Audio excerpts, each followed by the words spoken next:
Quand un peuple perd sa culture, c'est son identité qu'il perd.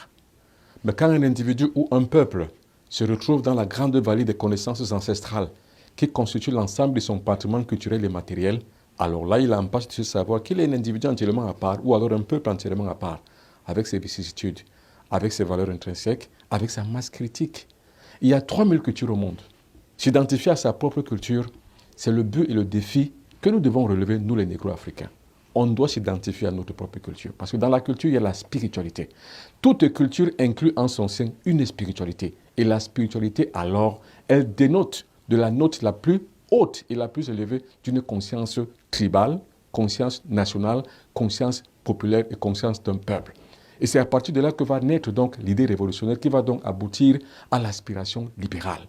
Tout peuple a le devoir de se libérer.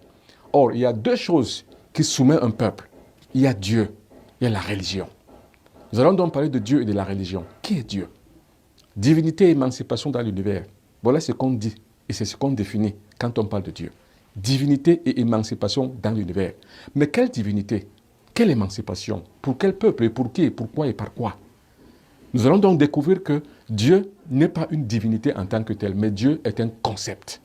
Ce concept Dieu a été conçu justement par un peuple, le peuple dominateur et le peuple impérialiste. Et le Dieu qu'il utilise justement est un outil balai qui va lui permettre d'avoir donc une aspiration à pouvoir dompter un peuple. Parce qu'en fait, pour dominer et dompter un peuple, il faut lui donner un Dieu.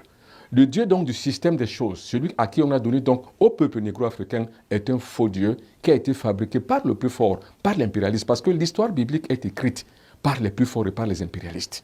Et justement, ils les ont utilisés pour pouvoir dompter le peuple négro-africain. C'est donc le Dieu dompteur et esclavagiste. C'est pour ça que je vous dis, n'y croyez pas, n'y pensez pas, parce que c'est un faux Dieu qu'on a créé. Notre Père qui es aux cieux, que ton nom soit sanctifié, que ton règne vienne, que ta volonté soit faite sur la terre comme au ciel, c'est faux. C'est une aberration, c'est une élucubration intellectuelle. N'y croyez pas, n'y pensez même pas un seul instant. La preuve, sur le plan historique, vous regardez comment vivaient nos ancêtres il y a 600 ans, il y a 300 ans, il y a même 800, même 400 ans. Comment ils vivaient? Ils vivaient vieux. Il y avait une espérance de vie. L'espérance de vie est une quête perpétuelle de tout peuple à pouvoir s'émanciper et survivre dans le temps et l'espace dans un monde aussi dangereux. L'espérance de vie à cette époque était environ de 100-120 ans. Mais aujourd'hui, regardez avec l'avènement du christianisme et de l'islam, regardez le recul et la régression du sentiment religieux que nous avons, la progression d'un sentiment d'appartenance à un Dieu pourtant distant et lointain. Mais aujourd'hui, nous avons donc le sentiment que nous régressons sur le plan de l'espérance de vie. Ça veut donc dire que le Dieu du système des choses, à qui nous avons un devoir, le mouvement et l'être, celui qu'on nous a imposé, n'existe que pour ceux qui l'ont créé et ceux qui y croient. Mais dans la réalité et dans la vérité, dans ce qu'on appelle l'ontologie de la connaissance, Dieu n'existe pas, parce qu'il n'a aucune influence sur l'ordre des choses. Un exemple patent, le plus proche, coronavirus. Où était ce Dieu pour pouvoir vaincre le coronavirus dans un monde chrétien aussi ambiant que le Vatican? Pourquoi il a été fermé? Et pourquoi en Italie, on est tellement mort? Et pourquoi aux États-Unis, où on croit le plus à ce même Dieu-là, pourquoi il y a eu tant de morts? Ça veut dire qu'il y a une espérance à comprendre. Ça veut dire qu'il y a une expérience à vivre, une expérience immanente en soi, une connaissance de façon perpétuelle en soi, à se poser les bonnes questions. Qui est donc Dieu? Dieu et l'impérialisme ne font qu'un. Parce que le Dieu du système des choses que les négro-africains croient, à qui les négro-africains ont l'espoir et l'espérance, c'est un Dieu qui a été fabriqué par l'autre. Or, vous savez que Dieu devient donc un enjeu pour les rapports de force entre les plus forts et les plus petits. C'est cette télépsychie de Dieu et de la divinité mensongère que nous subissons aujourd'hui, qui donc nous a imposé un héritage culturel et impérialistique que nous avons du mal à pouvoir déposer. Et c'est pour ça qu'aujourd'hui, même après la colonisation, nous avons toujours un problème de décolonisation parce qu'il y a toujours la sempiternelle question de Dieu. La présence éternelle d'un Dieu distant, lointain, inexistant et qui n'a aucune force. Alors, maintenant, est-ce que nous devons donc avoir un Dieu, nous les Africains? Justement, la grande question est posée. C'est une question très systématique, c'est une question très philosophique. Est-ce que Dieu est pour les Africains ou alors est-ce qu'il y a une nécessité de Dieu pour les Africains? Il faut donc comprendre et remonter la source ancestrale, une source théorique ancestrale qui est une philosophie bien propre aux négro-africains. C'est que Dieu n'a jamais existé, Dieu est. La différence entre l'existence et l'être de Dieu se fait au moment où et au niveau où, quand on y croit, on n'a aucune preuve de son existence. Mais quand on n'y croit pas et qu'on le connaît, on a la preuve qu'il est, mais qu'il n'existe pas. Je ne fais pas la différence entre l'existence et l'être pour rien. Je fais la différence entre l'existence et l'être tout en sachant que tout ce qui existe n'a aucune preuve d'être. Et tout ce qui est exclu de toute existence. C'est une question philosophique, simplement logique. Et la logique mathématique voudrait qu'on comprenne que tout ce qu'on voit et on vit est une réalité. Ce n'est pas une croyance. Mais tout ce qu'on croit et qu'on ne voit pas est une ignorance. Il y a donc une différence entre la croyance en Dieu qui relève de l'ignorance, la connaissance de Dieu qui relève de la connaissance. Mon peuple périt faute de connaissance. Remontons maintenant le temps. Est-ce que Dieu est pour les Africains? Est-ce que Dieu doit être pour les Africains? Ou alors Dieu est contre les Africains? Ce Dieu impérialistique et impérialisé est un outil contre les Africains. Les négro-africains ne doivent pas y croire. Les négro-africains doivent vivre en dehors de cette absence divine. Les négro-africains doivent comprendre qu'ils ont une façon de connaître Dieu. Cette façon de connaître Dieu est liée aux lois de la nature. Il y en a 7. La première loi, c'est la loi du mental. Ça veut dire quoi? Ça veut dire que tout ce que nous pensons, tout ce que nous voyons et tout ce que nous vivons, nous devons le visualiser afin qu'il puisse exister. Cette loi de la mentalité et du mental nous permet d'avoir l'assentiment de la présence, de la prédilection, même de notre assentiment sur l'ordre des choses. C'est-à-dire quoi? La providence relève donc maintenant de la mathématique de notre mentalité de la nature. La deuxième loi, c'est la correspondance. La correspondance, c'est que tout doit être correspondant. Tout ce qui se ressemble doit s'assembler. C'est-à-dire qu'avoir une même plateforme où nous devons nous retrouver, nous tous ensemble sur la même question. La troisième loi est la loi de la vibration. Dans la vibration, tout ce qui concourt au concept individuel doit fondre dans la masse commune. Cette fusion dans la masse commune permet donc de comprendre que nous sommes un et indivisibles. C'est comme ça que tous les grands peuples ont existé. Et c'est ce qui attend les négro-africains. C'est un grand défi pour les négro-africains de pouvoir fondre dans la même vibration, afin de pouvoir avoir la même assistance, avoir la même nécessité de pouvoir combattre et vivre ensemble. La quatrième loi, c'est la loi de la dualité.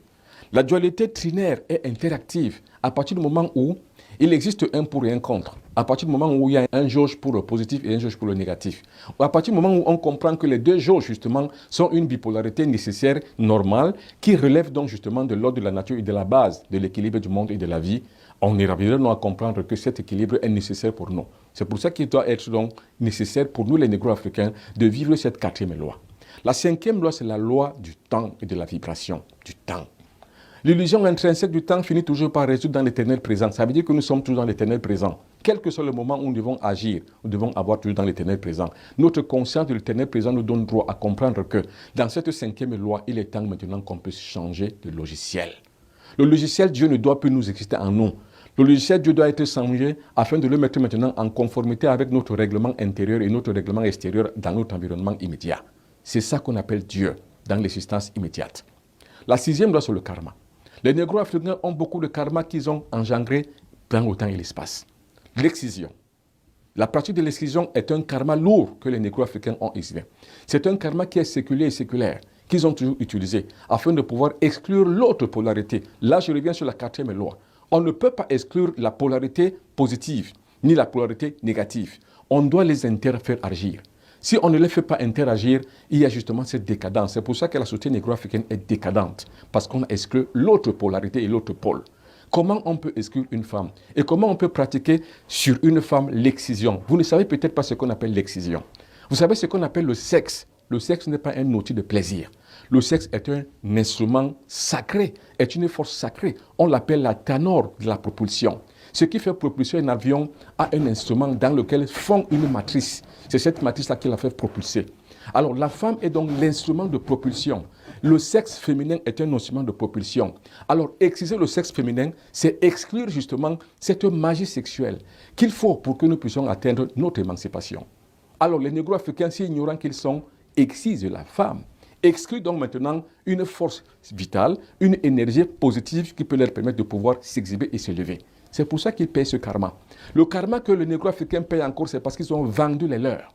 C'est eux qui ont vendu ceux qui sont en Guyane, ceux qui sont aux Antilles, ceux qui sont dans toutes les Caraïbes. C'est eux qui les ont vendus. Ils en sont donc responsables et ils doivent payer le lourd tribut. C'est ce karma qu'ils payent aujourd'hui. C'est pour ça que vous verrez que la conscience négro-africaine est morte. Elle est noire. Parce que les négro-africains portent un karma. C'est ça la sixième loi. Maintenant, qu'est-ce qu'il faut? Moi, j'ai créé une académie afin de pouvoir créer une faculté qui permet qu'avec la magistrature secrète cosmique, Les jeunes étudiants qui vont y arriver deviennent des scientifiques qui vont faire en sorte qu'il y ait une désactivation de ce karma, afin que les négro-africains trouvent la voie et la porte qui va les mener justement à l'émancipation. Mais pour y arriver, il faut réintégrer le pôle négatif et le pôle positif, afin que ceux-ci deviennent interactifs. C'est-à-dire que l'homme et la femme, au même niveau, au même degré, puissent avoir maintenant un assentiment ensemble de communauté afin de pouvoir arriver à l'émancipation globale. La 7e loi, c'est la loi des genres.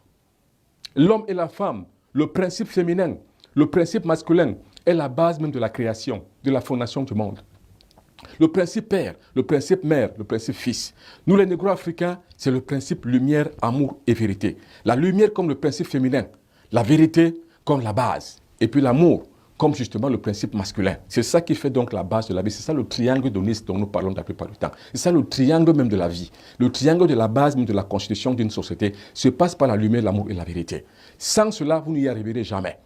Parce que le genre doit être toujours là. C'est pour ça que dans d'autres sociétés qui comprennent la chose, par exemple chez les Occidentaux, le christianisme, le catholicisme, c'est Marie. Marie est la femme. C'est-à-dire que le principe féminin qui donne l'équilibre de l'existence même du monde et de la vie. Chez les hindouistes, c'est Kali Yuga. Kali Yuga, c'est une femme, c'est une déesse. Et chez les anciens et les antiques égyptiens, mais c'était Isis. Et dans la résistance même des grands peuples aujourd'hui, ce ne sont que les femmes qui se lustrent comme des véritables combattantes et des véritables guerrières qui vont sauver toute une nation. Nous également, les négro-africains, nous devons donc mettre en pratique ces genres de lois de la nature afin de pouvoir arriver à une coexistence naturelle et normale pour pouvoir atteindre notre émancipation. Sans la femme, on n'y arriverait jamais. Sans la pratique de ces lois et de ces règles de vie, on n'y arriverait jamais. J'ai donc créé Astra pour cela, l'Académie des sciences spirituelles pour la renaissance négro-africaine. Je serai à Paris le vendredi 24, samedi 25 et dimanche 26 juillet 2020.